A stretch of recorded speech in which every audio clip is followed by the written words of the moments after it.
Tak henti-hentinya kami mengucap syukur kepada Tuhan yang ajaib, di mana Tuhan telah melawat kehidupan kami dari hari ke hari hingga saat ini kami ada sebagaimana kami ada. Semua karena tangan dan pertolongan Allah semata. Kami sangat bersyukur kepada Tuhan di mana Engkau sudah memberkati hari-hari kami, sekalipun ada hari-hari yang kami lewati, hari-hari yang kelam, hari-hari yang menyedihkan.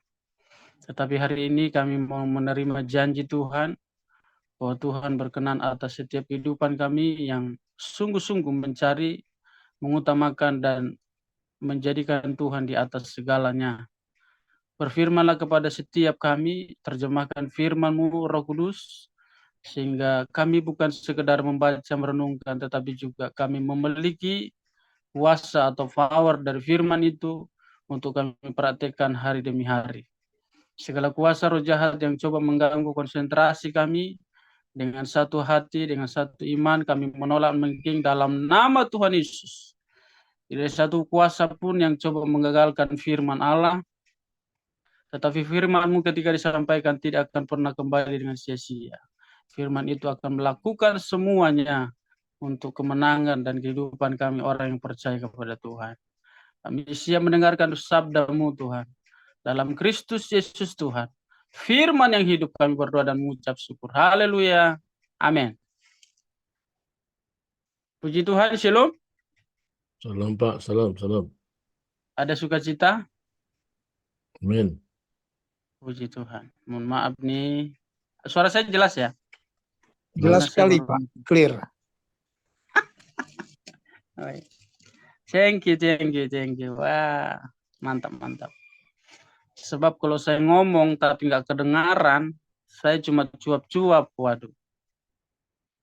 Ya, pertama sebelum saya baca firman, saya minta maaf kepada keluarga Ibu Nelly Bangun, yang dimana saya atau pribadi saya tidak bisa ikut kemarin padahal udah janjian untuk mendoakan Bapak. Ya, tapi doa saya supaya Tuhan menjamah Bapak ya. Karena ada acara kemarin di Kemayoran, Cempaka Mas. Kebetulan kita panitia, jadi berbarengan sebenarnya. Wah. Ya, salam hormat kepada Pak Damanik. Tuhan pasti sembuhkan dan Tuhan sudah menyembuhkan. Amin. Setelah Bapak Ibu sering kasih Tuhan, kita membaca firman dari Matius 18 ayat yang ke 20. Tapi ini ada ayat mulai dari 15. Saya pernah sekolah, terus saya bilang gini, kamu kalau khotbah jangan sepotong-potong, baca satu perikop. Nah, jadi saya ingat itu dosen, jadi saya harus baca satu perikop. Matius 18 ayat 15 sampai 20. Padahal saya punya persiapan di hanya ayat 20 ya. Terlintas di otak saya tadi pikiran saya dengan wajah dosen itu. Perikop di sini dikatakan tentang menasihati sesama saudara. Tapi nanti kita fokus di ayat 20 saja. Ayat 15 berkata, ya saudara kasih Tuhan, Matius 18 ayat 15 sampai 20. Apabila saudaramu berbuat dosa, tegurlah dia di bawah 4 mata. Ya, ini populer sejak ada pengacara ya. Jadi harus 4 mata. Jika ia mendengarkan nasihat, engkau telah mendapatnya kembali. Puji Tuhan. Jika ia tidak mendengarkan engkau, bawalah seorang atau 2 orang lagi, supaya atas keterangan 2 atau 3 orang saksi perkara itu tidak disangsikan. Artinya benar. Jika ia tidak mau mendengarkan mereka, sampaikanlah soalnya kepada jemaat. Dan jika ia tidak mau juga mendengarkan jemaat, pandanglah dia sebagai seorang yang tidak mengenal Allah atau seorang pemungut cukai. Kenapa dikait-kaitkan ini? 18, aku berkata kepadamu, sesungguhnya apa yang kamu ikat di dunia ini akan terikat di sorga, dan apa yang kamu lepaskan di dunia ini akan terlepas di sorga. Haleluya. 19, dan lagi aku berkata kepadamu, ini kata Yesus, jika 2 orang daripadamu di dunia ini sepakat meminta apapun juga, permintaan mereka itu akan dikabulkan oleh Bapakku yang di sorga. 20 terakhir, sebab di mana 2 atau 3 orang berkumpul dalam namaku, di situ aku ada di tengah-tengah mereka. Puji Tuhan. Sedemikian jauh pembacaan firman Tuhan. Yang berbahagia adalah kita yang membaca merenungkan firman Tuhan, teramat lebih kita yang melakukan firman Tuhan. Katakan amin. Amin. Bapak Ibu saudara yang kasih Tuhan, the power of love yang sangat berbahagia ini, satu tema yang saya bawakan adalah otoritas yang tidak terlihat. Sekali lagi, otoritas yang tidak terlihat. Kenapa di ayat awal tadi kita membaca bahwa kita perlu menasihati atau menegur orang yang salah, khususnya di kalangan kita sebagai hamba Tuhan, khususnya di kalangan kita sebagai jemaat, khususnya di kalangan kita sebagai orang percaya. Saudara mungkin pernah mengalami ini ya. Gimana ya, saya negur dia kan senior saya. Gimana ya, aduh saya nggak bisa lah. Padahal kita tahu bahwa itu salah. Nah, tapi perintah Tuhan pagi hari ini kepada kita adalah kita harus menegur supaya orang itu tidak berlarut-larut dalam kesalahannya. Sebab kalau dia tidak ditegur, dia mungkin tidak sadar akan kesalahan. Itu sebabnya saudara yang kasih Tuhan. Bagaimana kita bisa?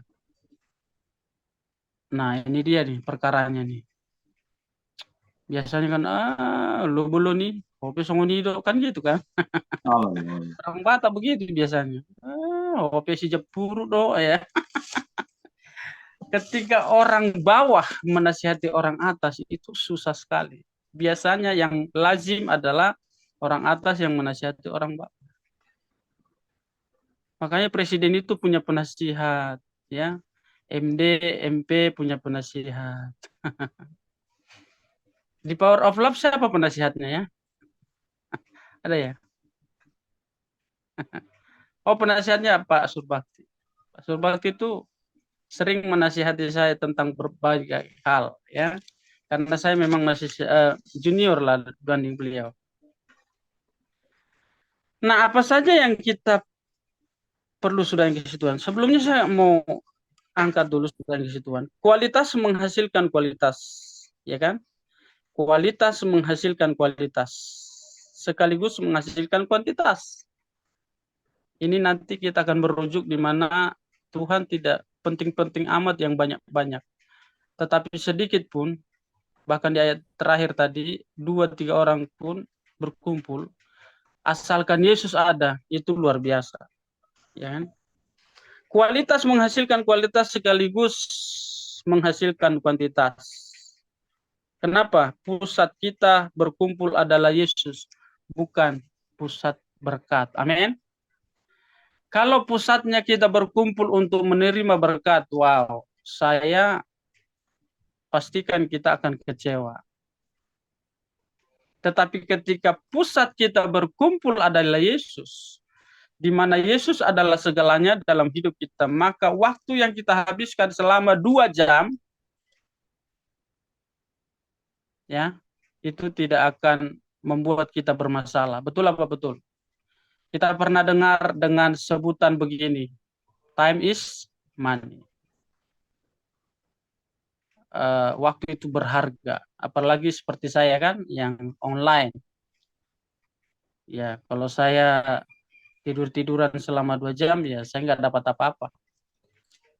Tetapi sudah kasih Tuhan, kita berkumpul di tempat ini bukan sekedar membuang waktu atau coba apa enggak, tetapi karena kita punya kerinduan, kita punya kualitas, kita punya prinsip hidup bahwa kita harus menyembah dan mengutamakan Tuhan. Amin. Nah, bagaimana sudah yang kasih Tuhan memiliki otoritas yang tidak terlihat ini dan fungsinya seperti apa? Yang pertama adalah kita harus mengutamakan Tuhan. Ya. Kalau pusatnya adalah berkat, maka itu tidak akan berkualitas. Tetapi ketika pusat penyembahan kita Yesus, tujuan kita menyembah Tuhan Yesus, maka kita pastikan hidup kita mengutamakan Dia di atas segalanya. Amin. Tapi memang banyak orang juga ya, orang beribadah mau tampil, ya kan? Wis, saya kalau ceritakan sebuah cerita ya, tapi panjang lebar. Artinya gini loh, ada seorang anak Tuhan, dia sengaja beli berlian bus sampai ratusan, pokoknya 1,5 M, ya. Tiba-tiba mereka kan mau paduan suara, tiba-tiba sudah kasih Tuhan, singkat cerita aja ya. Ketika dia ada di tokonya, ya di salah satu toko di Jakarta, tasnya itu dipercayakan dilihat atau dijaga oleh teman sesama hamba Tuhan. Ternyata temannya itu lalai. Saya juga bingung kenapa orang atau pencuri tahu bahwa di tas itu ada yang bernilai gitu. Ketika si ibu ini kembali, dia bilang begini, Eda, mana tas saya? Loh, emang Eda titip saya? Iya, itu tadi situ. Ternyata tasnya hilang. Dan mata orang yang dipercayakan melihat itu tidak melihat orang mencuri, orang mengambil tas. Setelah di total kerugian 1,5 M. Waduh, itu berantem, nangis, itu aduh luar biasa. Tapi ternyata ada masalah di balik itu. Jadi dia mau tampil luar biasa dengan pernak-pernik. Lalu intinya adalah kenapa Tuhan izinkan itu bisa hilang. Saya kalau kehilangan jangankan 1,5 M, 10.000 aja kelabakan. Ya kan? 1,5 M itu waduh. Tetapi itulah awal dia dijamah Tuhan, dipulihkan Tuhan. Karena penampilan itu enggak ada artinya. Yang perlu adalah hati yang perlu tampil. Ya, sampai saat ini saya masih doakan mereka karena suaminya sakit ya, kanker dan seterusnya, kita tetap doakan itu. Tapi sedihlah mendengar cerita itu. Nah, yang kedua, otoritas yang tidak terlihat itu fungsinya adalah kita harus memiliki roh yang menyala-nyala. Tadi saya katakan kualitas. Kalau kita berkualitas di hadapan Tuhan, maka yang kedua, yang pertama tadi mengutamakan Tuhan di atas yang paling utama. Amin. Saya bersyukur dan bangga dengan Ibu Nelly, walaupun beliau saat ini sedih karena suami terbaring di rumah sakit atau di mana, tetapi masih harusnya ada alasan dong. Kalau suami saya sakit, saya nggak bisa ibadah. Tapi beliau, wow, luar biasa. Tuhan memberkati Ibu. Yang kedua adalah roh yang menyala-nyala. Dalam Roma 12 ayat 11, hendaklah rohmu menyala-nyala. Kan gitu. Coba saya baca.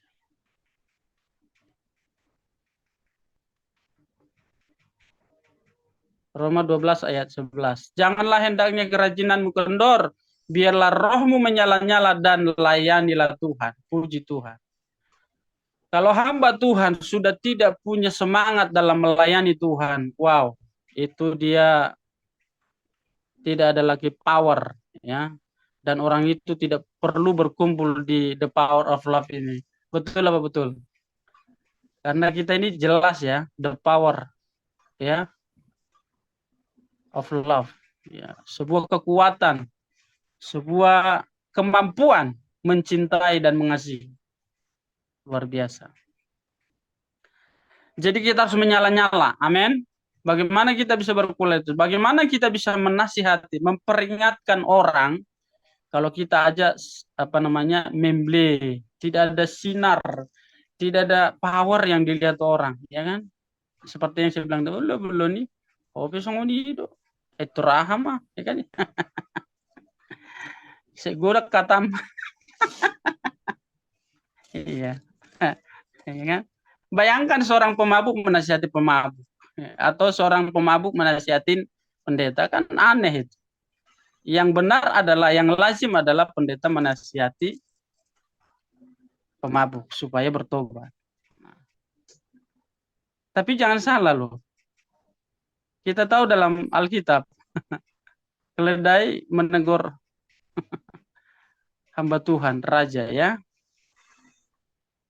Ngomong itu keledainya. Luar biasa itu. Jadi selain kasih Tuhan, untuk kita berkualitas di hadapan Tuhan, ya punya otoritas, kita mengutamakan Tuhan dan harus menyala-nyala di hadapan Tuhan. Yang ketiga, yang ketiga itu adalah bukan dipengaruhi tetapi mempengaruhi. Katakan amin. Seringkali kita dipengaruhi orang. Hari-hari ini ya kita dengar ajaran yang luar biasa ya.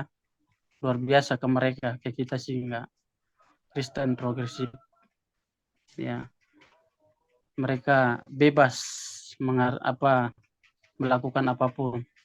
Soalnya mereka sudah selamat karena ada Yesus di hati mereka.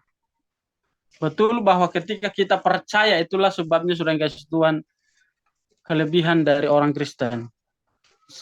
Ya, kenapa? Dia percaya, di saat kita percaya, disitulah kita menerima keselamatan. Tetapi sudah kasih Tuhan, keselamatan itu harus dikerjakan, kata Paulus. Tidak sembrono, ya. Tidak asal-asalan. Kalau asal-asalan itu bahaya. Kebebasan yang diberikan Tuhan kepada kita bukan untuk kebebasan yang semena-mena, tetapi kebebasan kita tidak dikekang. Kita bisa memilih A atau B. Kita memilih hitam atau putih. Amin. Nah, saudara yang kasih Tuhan, kita harus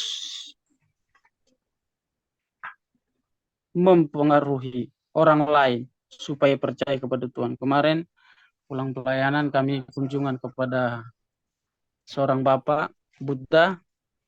Saya bilang kepada dia, Pak, Bapak kalau meninggal atau mati kira-kira masuk surga apa enggak? Waduh, gimana ya? Oh, kalau Bapak nggak tahu, saya mau kasih tahu bahwa Bapak harus percaya Tuhan Yesus. Kalau Bapak percaya Tuhan Yesus, hari ini pun Bapak selamat dan masuk surga selama-lamanya.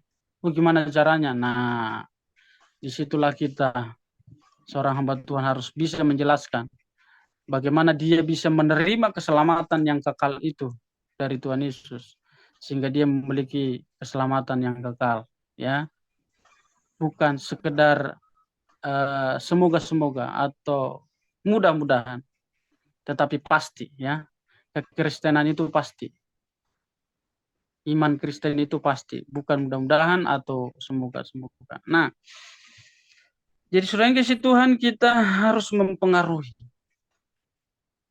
Berapa banyak orang yang sudah kita pengaruhi dari gelap ke terang, atau sebaliknya dari terang ke gelap, ya. Saudara jangan salah loh, ada jemaat yang kita layani, saudara. Makanya jemaat kita yang pertama itu adalah jemaat barisan sakit hati. Kenapa sakit hati? Dia kecewa dengan hamba Tuhan, dengan gembalanya. Akhirnya saudara yang kasih Tuhan bertahun-tahun tidak pernah ke gereja. Lalu satu ketika berjumpalah istri saya dengan mereka. Dia bilang gini, Ci, kami sudah lama enggak ibadah. Kenapa? Karena begini dan begitu. Kecewa dengan hamba Tuhan. Kecewa dengan gembala. Kecewa dengan pendeta yang cuma janji toh, nggak pernah terrealisasi. Bahkan apa yang menjadi milik dia atau gaji dia tidak diberikan. Wow. Akhirnya karena kekecewaan lalu tinggalkan Tuhan. Saya bilang begini waktu saya ketemu. Kalau Bapak Ibu kecewa dan meninggalkan Tuhan, ya, yang rugi bukan Bapak atau Ibu. Yang rugi bukan Tuhan.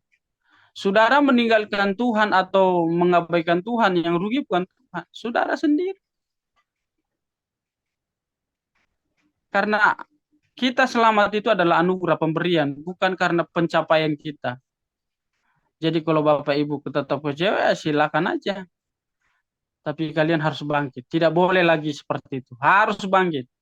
Karena manusia memang janji tinggal janji. Tetapi Tuhan tidak pernah.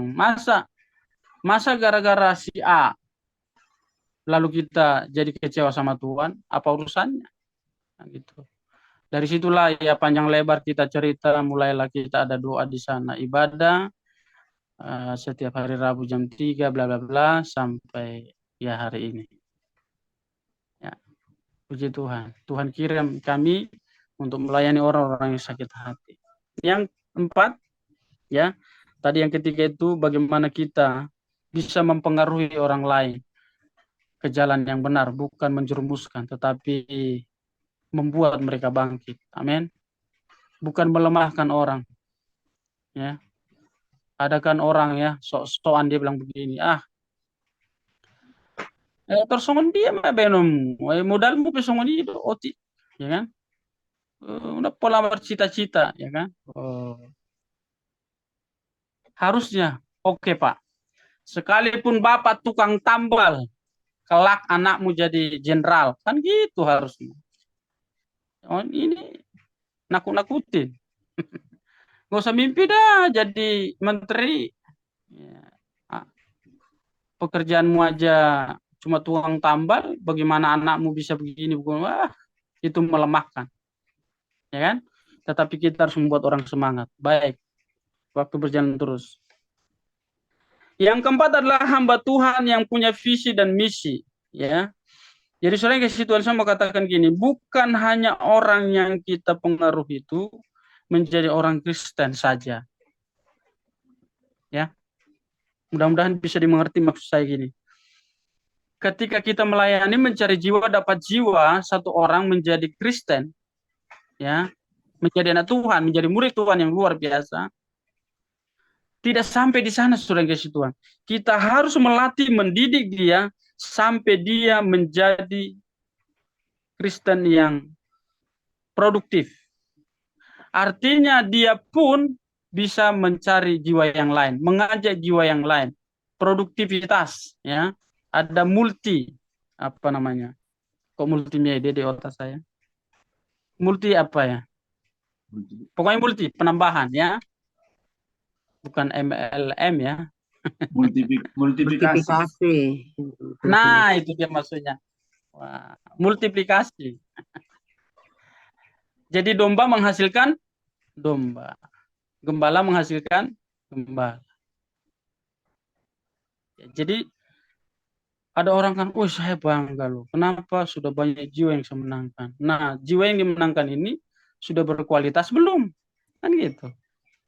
Ketika kita punya pelayanan, saudara yang kasih Tuhan, dan kita bawa jiwa, dan jiwa itu, dia bilang begini, wih, saya kalau berdoa di gereja itu, hadirat Allah turun. Jadi Bapak, Ibu harus ikut ke sana. Ayo ke sana. Nah, kan gitu kan, dia promosi nih, iklanin. Nah, dia bawa orang, satu keluarga. Dan ternyata, wow, ada hadirat Allah. Kan gitu. Mohon maaf, saya hanya baru satu bawa jiwa ke sini. Namanya Pak Herman. Pak Hermannya nggak datang. Padahal Pak Surbakti bilang, kalau ada hamba Tuhan yang lain boleh masuk. Ya, boleh dibawa. Nah, baik Bapak Ibu saudara kasih Tuhan. Saudara, Yesus tidak fokus kepada, Yesus nggak terlalu suka dengan apa namanya, kuantitas atau apapun itu. Tetapi yang Yesus suka adalah itu tadi, multiplikasi. Ya. Bisakah kita berkembang? Bisakah kita menghasilkan? Ya. Kenapa? Muridnya aja cuma 12. Kenapa nggak 50.000 orang? Kenapa nggak 100 orang? Buat apa banyak-banyak tapi tidak berkualitas? Ya kan? Itu prinsip Yesus. 12 tapi bisa mempengaruhi dunia. Petrus berkhotbah 3.000 orang bertobat. Paulus berkhotbah melayani, buka pelayanan di mana-mana, dari Asia ke Eropa, kemana dia punya pelayanan. Ya, luar biasa. Dan banyak orang diberkati. Dan saudara yang kasih Tuhan, kita harus punya prinsip. Nah, ini tadi kembali. Prinsip kita adalah sebelum dan sesudah diberkati, saya akan tetap erat dengan Tuhan. Katakan amin. Sebelum dan sesudah diberkati, saya akan tetap melayani Tuhan. Sebelum dan sesudah diberkati, saya akan tetap intim dengan Tuhan. Ada kan orang begini, pokoknya Tuhan, kalau Tuhan sudah sembuhkan suami saya atau anak saya atau saya baru mau melayani. Nah, ini prinsip yang salah. Tetapi kalau prinsip yang benar adalah sebelum atau sesudah Tuhan menyembuhkan saya akan tetap melayani Tuhan apapun tantangan. Amin. Itu harus ada di dalam hidup kita. Kalau itu ada dalam hidup kita, maka saya percaya iblis akan gemetar. Amin. Iblis bilang begini, nggak bisa saya kerjain itu Ibu Nelly. Soalnya imannya luar biasa. Gemetar saya melihat dia. Ya, jadi iblis gemetar melihat kita itu bukan karena kitanya hebat atau apa, enggak, karena ada power, karena ada kuasa, otoritas yang Tuhan berikan kepada kita sebagai orang percaya, pelayan Tuhan, hamba Tuhan, pendeta, gembala, dan apapun, karena ada kita ditutup bungkus dengan darah yang luar biasa, maka kuasa gelap tidak akan mampu menghancurkan kita. Kalau saya ingat pelayanan di Palembang, saudara, ada kuasa gelap mencoba mengganggu saya hanya berdoa, Tuhan dalam nama Yesus pergi. Maka roh jahat itu pergi. Roh jahat itu, saudara yang kasih Tuhan tahu apa? Kepala orang terbang, tapi kepala itu menyala-nyala, api. Ya, saya pulang pelayanan dari satu tempat, mau pulang ke gereja, melewati hutan hutan belantara. Di tengah jalan saya dicegat sama kepala. Ya, kata orang mereka itu adalah kuasa gelap. Secara saya masih muda waktu itu ya, masih muda. Ya, jadi masih berapi-api sih semangat melayani. Wah, ini tantangan nggak bisa hilang. Saya 3 kali mau dihancurkan, gitu ya. Saya dalam hati, apaan kamu? Pergi kau, segitu. 3 kali dia datang hantam saya. Oh, saya bilang, dalam nama Yesus pergi. Dan dia pergi selama-lamanya. Haleluya. Di tengah hutan, saya sendirian menghadapinya. Saya hanya bernyanyi, dalam nama Yesus, dalam nama Yesus. Ada kemenangan. Oh yes. Sendirian tapi bersuka cita. Di tengah hutan pula. Ya, panjang ceritanya itu. Nanti dan akhirnya sudah kasih Tuhan, melalui pengalaman yang saya alami itu, ada jiwa-jiwa yang dimenangkan karena ternyata daerah yang saya lewati itu daerah rawan, tidak ada orang yang bisa melewati di atas jam 6 sore. Ya. Orang kalau lewat di atas jam 6 sore dari jalan yang saya lewati itu pasti koit, itu kata mereka. Tetapi ketika saya lewat dari sana jam 11 malam sampai di kampung itu, lalu orang melihat begini, mereka lihat saya dari atas sampai bawah. Mereka lihat atas, ini hantu atau bukan, malaikat atau bukan. Besoknya pagi-pagi mereka datang ke gereja bilang, Om dari mana tadi malam? Saya dari Peninjauan 5. Ngapain? Mendoakan Pak Panjaitan, security Pertamina. Terus Om lewat mana? Itu lewat jalan. Loh, serius mau lewat mana lagi? Mereka heran, geleng-geleng kepala. Yang kami tahu orang kalau lewat situ pasti mati. Kenapa? Itu keramat dan seterusnya panjang lebar. Nah dari situlah mereka datang kepada saya, dia bilang gini, Om, kami boleh berguru nggak? Bisa ini nggak?